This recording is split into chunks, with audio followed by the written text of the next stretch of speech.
the fight for your vote, your front row seat to the battle for New York's next mayor.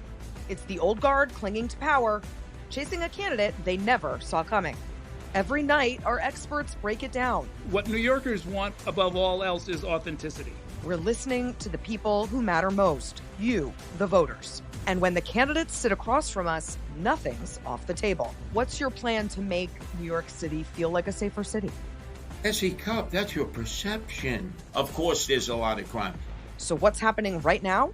Let's dive in.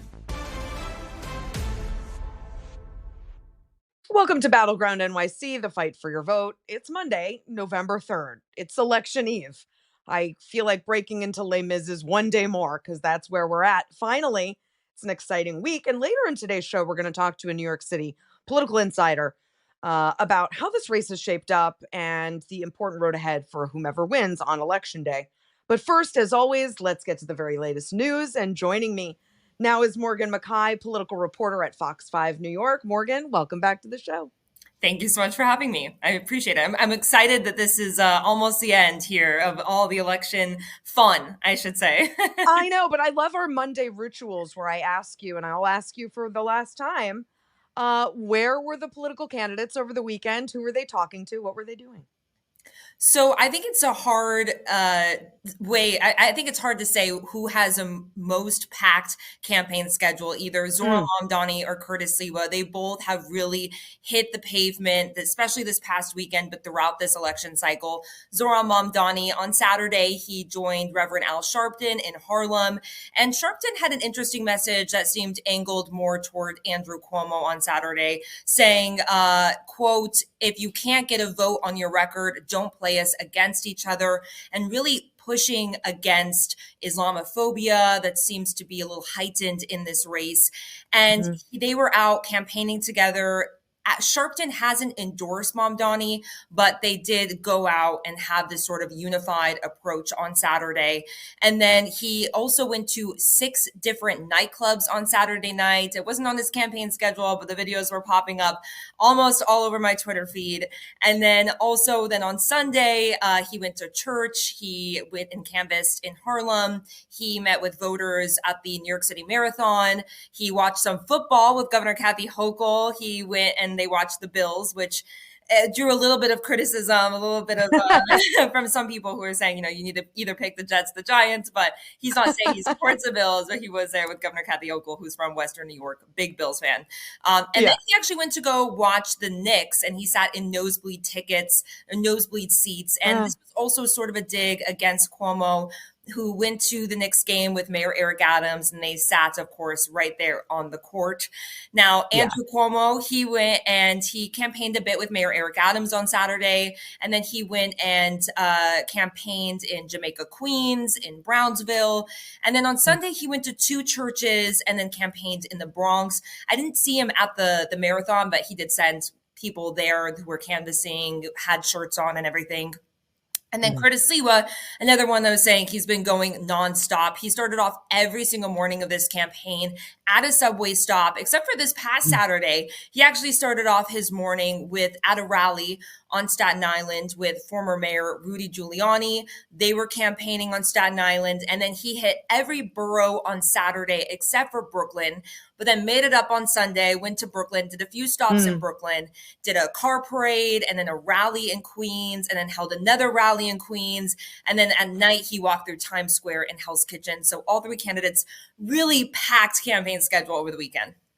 I'm exhausted, okay? I'm exhausted listening to everything, especially all the night clubbing. I saw those videos of Zohran Mamdani clubbing, and I was like, is Eric Adams there? Is he with Eric Adams? Like, yes. And they're like 2 a.m. For that. But good for him. Not zero bond. That's his youth. That's his youth, right? He can do that. Now, I also saw Mamdani released a video in Arabic over the weekend, and not only might he become the first Muslim mayor of New York City, but I'm also wondering if you can tell me how many Muslim voters could turn out in this election, and could it be a record number?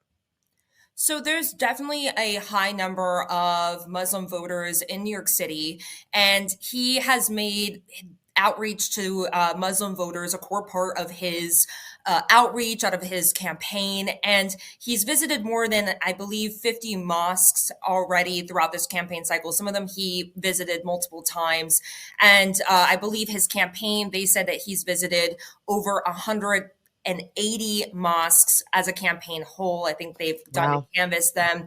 But Mamdani, he speaks a lot of different languages. I believe he speaks Spanish, English, Arabic, Hindu, or Hindi, excuse me, and I believe Urdu as well. So he speaks quite a few different languages. He jokes around that he's not quite fluent, but as you can tell in the video, he's a little bit more fluent than we've seen some of the other political politicians who have, when they've tried to speak Spanish, for example, Bill de Blasio, and you've heard him try to speak some Spanish, he drew a little criticism, I would say, but always dicey. It's always a dicey move.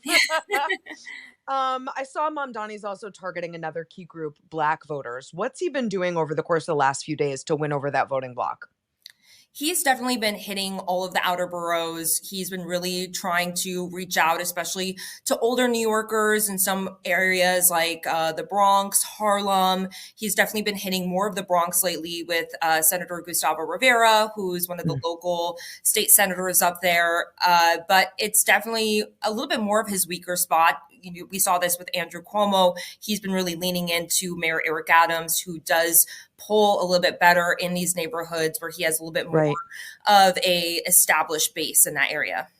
Yeah, it's all, I mean, it's a voting block that Mamdani is trying to, I think, take away from Andrew Cuomo. We'll see if it works in the end. Morgan, I've got some more questions for you after the break, so don't go anywhere. More Battleground NYC when we return.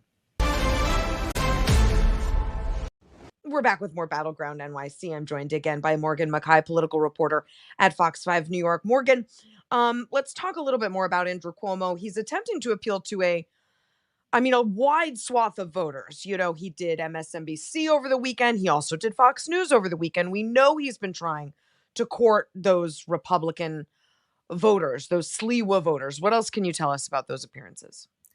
Yeah, so Cuomo has definitely been trying to reach out to not only Democratic voters, but also Republican and independent voters.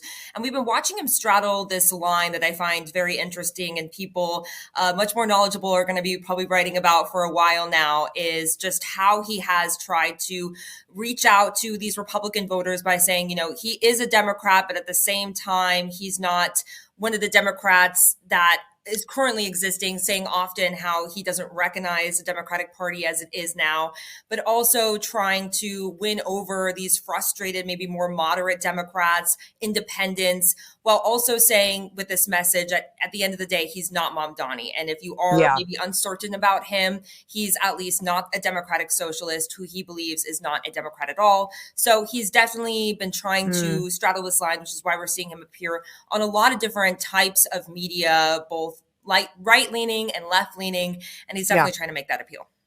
It makes sense. Okay, so early voting is over. We know there was record turnout. What do we know about the final numbers? So when it comes to final numbers, more than 735,000 people voted early in the first 9 days of early voting, shattering records from 2021. Now, if that vote continues to tomorrow, we could be seeing, if that voting trend continues to tomorrow, we could be seeing around 2 million people voting. I know many experts are saying that's what they're hoping for, between 1.5 to 2 million New Yorkers turning out to vote, which would be incredible. So if you haven't voted yet, go out and vote tomorrow. But voters 55 and under made up 56% of that early vote. So we saw a lot in the first 2 days of early voting, voters 55 and older really turning out to vote. But in these final days, a lot of younger voters, especially yesterday, turned out to vote. So it's breaking a little bit more even. So voters 55 and older altogether, all 9 days, made up about 44% of that early vote. So we're going to have to see where it turns out on Election Day. Fascinating. Since this race has become sort of a national spectator sport, President Donald Trump weighed in a lengthy 60 Minutes interview over the weekend, and he gave sort of a lukewarm endorsement to one candidate. Surprising, sort of. Who was it? Andrew Cuomo, yeah. Yeah. Which he's been hinting around for a while now. He's been saying that people should vote for Cuomo if they want to defeat Mom Donnie, that Curtis Lewa will just fill Gracie Mansion with cats. Him and Curtis Lewa also don't get along very well, so it wasn't any surprise that he wasn't that enthusiastic, I guess, about Sliwa. Yeah. But he did say yesterday that if he could vote, he would vote for Cuomo in that sort of sideways way that he said wild. it. But Yeah, Cuomo it's really so trying to brush wild. it I off. just Yeah. remember back to like Andrew Cuomo as governor, doing those briefings during COVID, taking swipes at Trump. I mean, they were such bitter enemies. It's wild what politics will do of strange bedfellows. Okay, before I let you go, you and I are going to be on Fox 5 New York together tomorrow night for the whole thing, including special Battleground in studio. How are you prepping for coverage, Morgan? So what I'm really looking out for is, again, just that voter turnout. The good news for us SC Cupp is that because of a law passed by the New York State Legislature, the Board of Elections actually gets to go through and process votes a little bit early. So they will be able to post early election results at exactly 9:05, 9:04, they were telling me today. So polls close at 9 p.m. So right after that's done, we're at least going to likely get a good chunk of the early votes released, and so we'll have a good idea heading into that the last hopefully hour of the night for what the results are for that full day.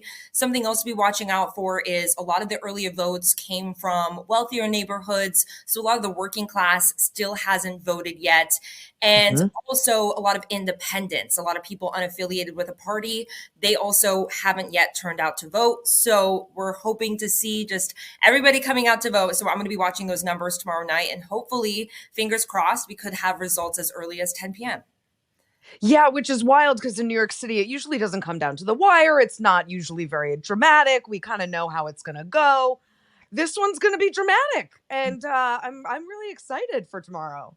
Yes, hoping, I think a it could be potentially close, but as many experts say, it's hard to tell because of how high of a voter turnout it was this year. It's hard for polls to truly predict where things are going to lean. So it's exciting time. That's what makes it exciting. Okay, Morgan, we'll see you tomorrow. I'm really excited. Thanks for all of your incredible reporting this entire campaign season and season of Battleground. We've really, really loved getting to know you and having you on. Thank you so much, Essie. It's been a pleasure, truly. Thank you. Okay, I'll see you tomorrow, and don't go anywhere. There's more Battleground NYC after the break.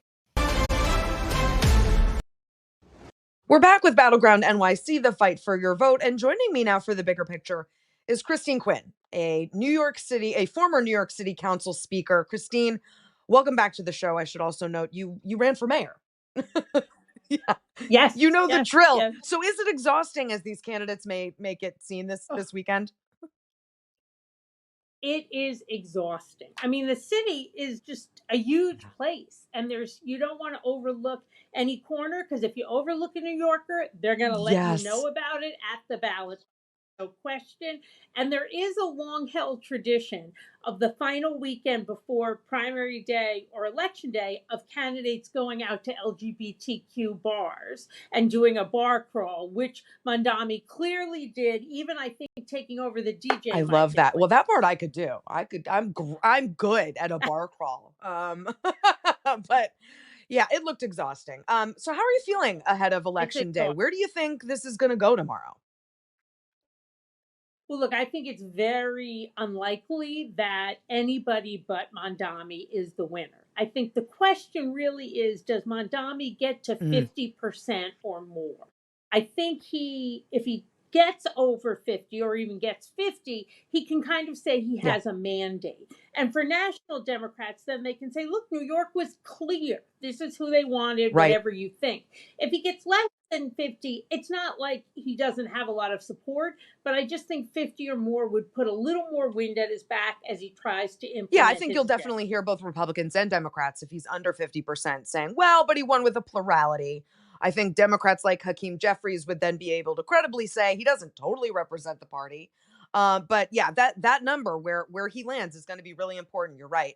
Mamdani's promised a lot of things, as political candidates do, but he'll need a working relationship with some key people and bodies.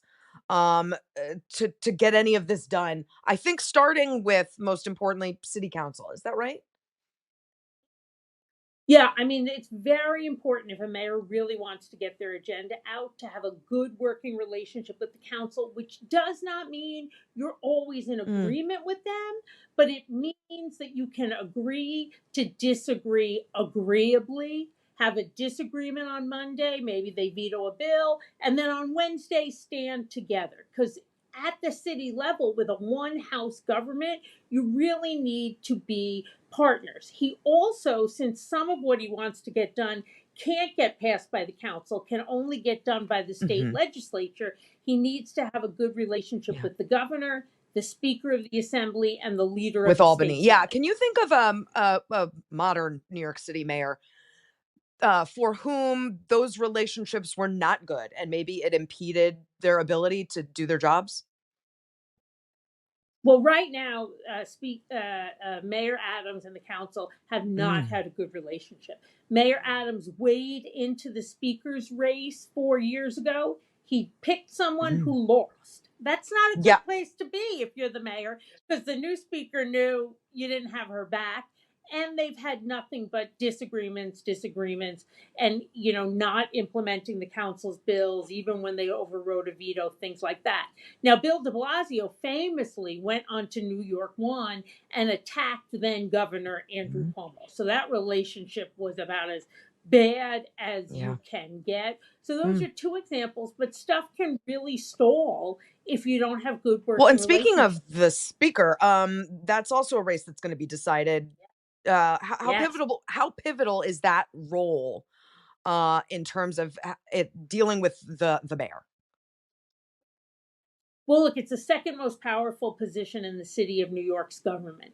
And that person can either put the mayor back on Mm. his heels or put the mayor in a position where they're getting support and moving forward. And I think you want to have a team like relationship. But if that's antagonistic, as we saw with Adams and Mm. Adams, funny enough, it really hinders a mayor. And also, you look, if you want to be a mayor who can make a deal, who can make things happen, you want to at least be Mm. collegial in a way. I mean, one of the things Mike Bloomberg did a lot was have council members over to his house for meals, have council members over to Gracie Mansion for meals. And people, people are Yeah. affected by that, right? They know they're being paid attention to. So it really does make a difference if you're going to be a mayor who reaches out and embraces the council, or a mayor who treats the council like a second Yeah, class that's an citizen. important point. And we know that Mamdani has some experience in the legislature. He was an assemblyman, but Yeah. no experience certainly running a city of the size of New York. That's just a fact, not necessarily a diss. How does he get ready if he becomes the mayor tomorrow? How does he get ready for this giant, colossal job? Well, I believe that they've already started working on Mm. the transition. And look, there's some degree, you don't want to Yeah. jinx it. You're not the mayor yet, but far ahead it is responsible to start planning the transition. So it's not going to be at zero come Wednesday morning. We've already seen some names leaked to the press about who they're considering for first deputy mayor. And I think from the perspective of everyday New Yorkers, but also people who are watching this process, who he announces as the police commissioner and the first deputy mayor will send a message of what his administration's going to be and what his management is Christine, like. such great insight. I've got more questions for you, so don't go anywhere. We'll be back after a break with more Battleground NYC. And we're back with more Battleground NYC one more time with the bigger picture is Christine Quinn, former New York City Council Speaker and former mayoral candidate. Christine, if Mamdani wins, he's promised to scale back some of the mayor's control over things like schools, for example. He wants more of that control in the hands of parents and teachers. Do you think that's smart, or could that not work out great? Well, look, the buck will always stop with the mayor when it comes to New York City public schools, as Mhm. it should. But I think to give parents an opportunity to be more part of Yeah. the process is something that can only help schools do better. And teachers for a long time have felt like they've kind of been under the thumb of administrators, under the thumb of the Mm. mayor. So to give them where they really can be leaders is also a good thing. A school is a team, and you need every team member to know what their role is and have an ability to Mm. fulfill that role. That's really good as long as the mayor doesn't step away and say, not my job. And I don't think that's what Is Montami's this talking about. empowering teachers union, the teachers union, ultimately? Well, I think the teachers union has been clear in articulating the position of teachers that they want to be more leaders, that they want to have more latitude over what they can do in the classroom, that they don't want to teach just to the test, that doesn't work for every student. So in some ways, it's opening up the door for the Mm. union's voice of teachers to Okay, be makes heard. sense. We've been talking a lot about the future of the Democratic Party over the course of this election, and House Minority Leader Hakeem Jeffries, as you know, was late to endorse Mamdani, gave him sort of a lukewarm endorsement, and then over the weekend, he basically said, when asked if Mamdani was the future of the Democratic Party, he said, "No, House Democrats are the future of the Democratic Party." What did you make of that? Look, I think Hakeem has been in a difficult position. This is his first big Mm. election as leader of the Democrats. So that's never easy your first time around. There probably were people kind of whispering in his ear, oh, Mondami's going to hurt Mm. me and, name the state that's not New York. But the truth is, whoever the mayor of New York has been, Mhm. if it's a Democrat, they call that person a communist and they use that person in midterm elections. They did it with de Yes. Blasio. We see it again. They do it with Nancy Pelosi. I Yeah. mean, she's not the mayor, but they do it with leading Democrats. So are they going to do it with Mondami? Yes, but they would have Anyway. done it anyway. So I think, the fear that I understand on Leader Jeffrey's part really isn't going to be any different than it ever was when de Blasio was mayor. The Long Island congressional and state Senate races, de Blasio was the star of the campaign literature. Yeah. Yeah, and I think you're just going to see Mamdani's face on mailers in Texas, Yeah, in Georgia, in right, Michigan. It's not just because Hakeem Jeffries sort of endorsed him isn't going to stop right. Republicans certainly from from No. from using him as a foil.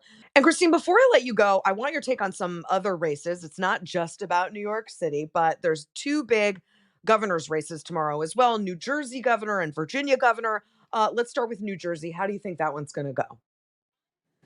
I'm nervous. Look, I really want Mikey Sherrill to win. One, because I'm a Democrat, but two, because Jack Ciattarelli is a very dangerous man. He has swallowed, 100 million% everything about Donald Trump and MAGA, and he could set a progressive Mm. state back decades and decades. But the race has closed by some polls within the Yeah. margin of error, so it's going to be That a nail yeah, and biter. it wasn't always. It wasn't. She No, was in a really good no. position for a while. Also Virginia governor. I know that's not close to us, but that's a big race. How's that looking in your perspective? The Virginia governor's Yeah. race is crazy because you can only be Yeah, governor for 7 one years. term. Right. Like it's the weird thing. Yeah, I don't get it. But I think the Democrat is going to prevail in Virginia. I feel much more confident about Virginia than I do about New So, Jersey. let's say all the Democrats win tomorrow.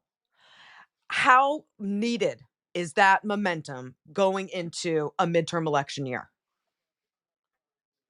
I think it would be great momentum. It would put a wind at our back. Now, we already, which I think doesn't get talked about enough, have done really well, the Democrats, in Yeah. special elections, even since we lost the presidency. We've been winning specials, so that's a wind at our back. But we want to keep it going and keep it moving forward. And we really could stand, much more strongly with our heads up if we Yeah. win all And three. real quick, let's say Mamdani wins, but Democrats lose both of those state houses. Then what kind of position do you think you guys are in? That's not good. We need a hat trick. That's what we need, and that's what I'm hoping Well, we'll for. know soon enough. Christine Quinn, I just want to say thanks again for coming on our show this season. It's been such a delight. You're such a great, insightful guest. We've loved having you.